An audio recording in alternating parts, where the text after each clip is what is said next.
So we are here with Chief Warrant Officer Roger Shaver. He just completed his force test, and sir, why don't you tell us how you did? Awesome. Sal, you know what? I love doing the force test. It's something we should do, more than annually. Basically go out, give it 100%. Doesn't matter where you finish, but again, I finished platinum again this time. And basically, just push yourself, make yourself uncomfortable, it's okay. So yeah, it was good. I've basically been kind of dealing with chronic pain for about 6 years.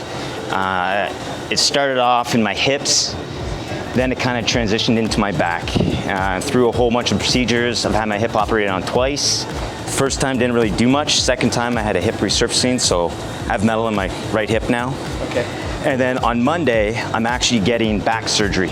So I'm gonna have a couple of my vertebrae fused, a new disc put in, and then there's two nerves that are severely blocked, which basically cause from my hips to my knees to go numb. So it's always a challenge when I'm walking, when I'm standing. I gotta bend over, lean over all the time. But I still haven't stopped. I come to the gym all the time. Yeah. Keep training. I train here at least 3 to 4 times a week with my partner, my wife, as well as other members of the organization. It just keeps me motivated to keep pushing. Still love the job, but we're also getting paid to do this, so there's always a way. Just find a way to kind of work with whatever complications are going on in your body, and kind of keep going, so it's good. Or were you part of a military family or anything like that? No, I've actually, no one in my family tree's ever been in the military. First one who joined way back in '95, joined the reserves. One of the PSP staffs here is Jordan. He's from the same reserve unit that I started in, Brockville Rifles, not too far from here. Shout out. Absolutely, had to give a shout out to you, Jordan. So I started out there, and then I kind of fell in love, then joined the Reg Force in '96 as an infanteer, and haven't looked back. And what prompted you to join the Reg Force? So you just loved the duties and whatnot? Doing it, yeah. It was super fun, super cool. I got to do fitness every day, all the time, stay fit, hang out with awesome people. I'm like, no, this is life for me. So yeah, stuck with it, and here we are today. You were out of Petawawa for most of your career?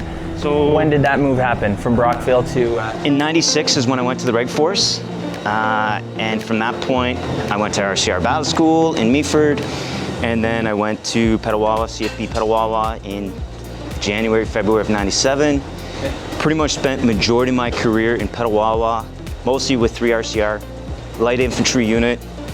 A big part of being a part of a light infantry unit is fitness. Every day, our body is one of our main mechanisms to get inserted, so you gotta stay fit. Doesn't matter what you do, it's always about your body. Carrying heavy loads. Yeah. Did you do a lot of rucking and stuff like that, on a daily basis or a weekly basis? All the time when we were younger, especially early on, and I'd say the early 2000s, a lot of rucking and running. Yes. Not much of kind of the style of fitness we do now. Right. So I'm glad it kind of transitioned and changed to be more diverse. Yeah. Kind of like the forces being more diverse, in our culture, we need to be diverse in our fitness. Yeah, for sure. So that way we're well-rounded athletes. Yes. And we're called what I would call tactical athletes. Exactly. Yeah. So prepared for. We need to prepare for any situation that may arise to us. So yeah, it's been pretty awesome. Yeah. Most of my deployments been with 3 RCR. Okay. All my deployments been out of Petawawa, so I've been to Bosnia, Afghanistan a couple times, and then Iraq.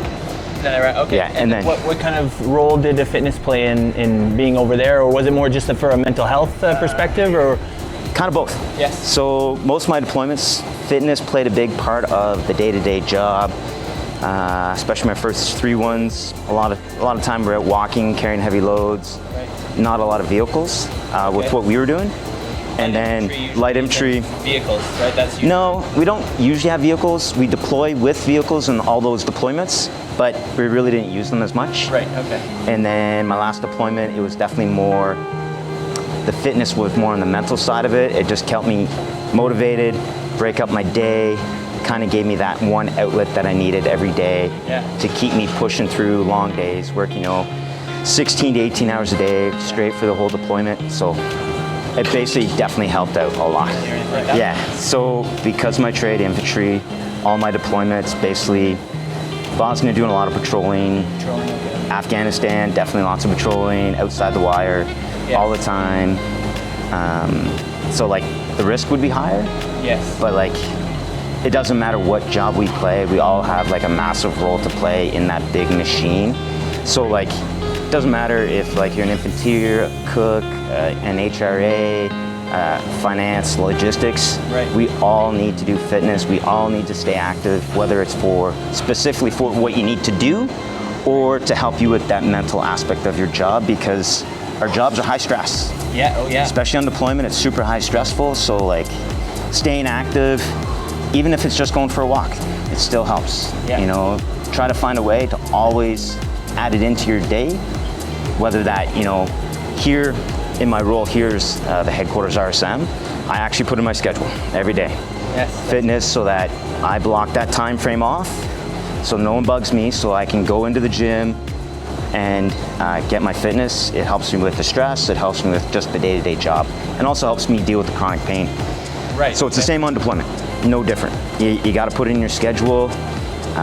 Don't make that be the first thing you chop off your timetable. Right, okay, yes. Yeah. Well, yeah, exactly, Yeah. super important. So basically, with inside our trade, most trades, you kind of slowly progress through the ranks. You know, for me, private, corporal, master corporal, sergeant, warrant, MWO. You know, as you move through them, you have a bunch of different checks. We call them checks in the box that you need to do to prepare you for the next rank. Okay. And that's how you kind of progress. And for us, there's a lot of like technical things we need to learn, more skills that we need to learn in our trade, more leadership training that we'll do, more tactical stuff at a higher level to learn how to control larger numbers of groups, how to manage them, how to lead them. Those are some of the things that we do throughout our entire career. And then in 2019, I got selected to go to the CDS office and work as public relations and protocol. Yes. So I spent a year. Talk about high stress. It wasn't too much high stress, but it was definitely a high profile. Very busy. Like, I came to Ottawa by myself on IR and post restriction first, because it was a very last minute posting. But, you know, I traveled across the country the whole entire year, gone 3 weekends a month. So it was busy, but it was super awesome. I got to attend all the CAF appreciation events across Canada, all the major sporting teams. And then in 2020, just as the pandemic hit, I was already penciled to go into the career manager, so CMP under the career manager, DMIL-C. So in 2020, right when the pandemic hit, I went in there. I spent a couple years as a career manager for my regiment, for all the non-commissioned members. And then in 22, I got selected to be the RSM at CJOC HQ here in the NCR. So I'm still here, still loving it. Keep pushing every day, so it's awesome. My wife is also in the military. So we met way back in the summer of 2000 in Gagetown.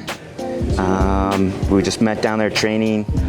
We came back, I was still in Pet, she was in London, and then luckily my sister moved to London like a few weeks later when I came back from that. Okay. So we went out on a date down in London and we've been together ever since. She's a reservist, but she's been working at Class B on Class B contracts since 2003. And Class B, is that full-time? It's full-time employment for reservists. It's been super awesome. It's great, you know, because we're a married service couple. Her trade that she chose was human resource administrator. Right. So it kind of worked for me. Didn't matter where I went, she could move with me and be able to find employment. And it's been super awesome. So we came to Ottawa and she took her commission last year. She's now an officer, a junior officer, a lieutenant, which is super cool. Yeah, that's cool. Fully support her career and her aspirations now. It's awesome. And she's here with me. And we've been together 21 years, coming up in next week. So, congratulations. Thank you. And we actually work out all the time together. All the time, me and my partner. Whether it's at home, we have a home gym, or we come here in the office just to beat the traffic. And we work here all the time together. And have you guys been part of the same element also? Okay. Trade. Trade. Yes. So initially, when we first met, she was infantry. Infantry, okay. She was a reservist with 4 RCR in London. Okay. I was with 3 RCR in Petawawa, Reg Force Unit. Yes. And then as soon as we kind of got serious, that's when she did a component transfer, not a component transfer, occupational transfer. I see. And became, at the time, a clerk. Okay, yeah. But now the trades kind of changed and they split up again. So now it's finance and then human resource. So she took the human resource. Gotcha. And then now she's a personnel selection officer. One of your favorite parts of your current job right now? People. People, yeah. Absolutely people. I love being with people every single day. I love helping out NCMs when they're going through challenging situations and just kind of help them navigate, our system, because it's not always easy. And also just provide them advice on careers and all that stuff. I love doing PT with NCMs, to show it doesn't matter what rank we are.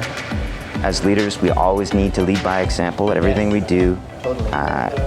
We're a profession, part of a profession of arms, and I live it every day. That's awesome. I'm super open about all my setbacks. Yeah. I'm very honest. I will tell everyone right off the bat, this is what I'm going through. Yeah. But it doesn't stop me. I don't allow setbacks to be kind of like a hindrance in my career. I don't allow them to kind of change my course. I basically just find a way around it, work with what I got, and it's pretty much been pretty successful so far. Yeah, I got a big surgery coming up, but it just shows people that, we're all gonna face challenges. Doesn't matter who we are. You can be someone who's brand new in the military, facing the challenge of being the first time away from home. Right. To being, someone who's going through a divorce, someone going through a loss, right. Someone who's struggling with mental health. And you know what? The number one thing every health professional will tell you, get in the gym. Right. Be active. That's all you gotta do. And you know what? Is it the end-all solution? It's not, but it's a start. Right, absolutely. And that's basically what I live by. So it's definitely helped me out, and that's every conversation that I have with people is the first question I ask, all the time. Yes. Well, thank you very much. Congratulations on your platinum again. Thanks, Sal. Again. I wish you luck. Well, I know everything's going to go fine for the back surgery, and then we'll definitely get together when you're feeling better and back in the gym and everything like that. So. Absolutely, Sal, and looking forward to it. I'll be back at it before everyone knows it. Absolutely. So, awesome. Cheers.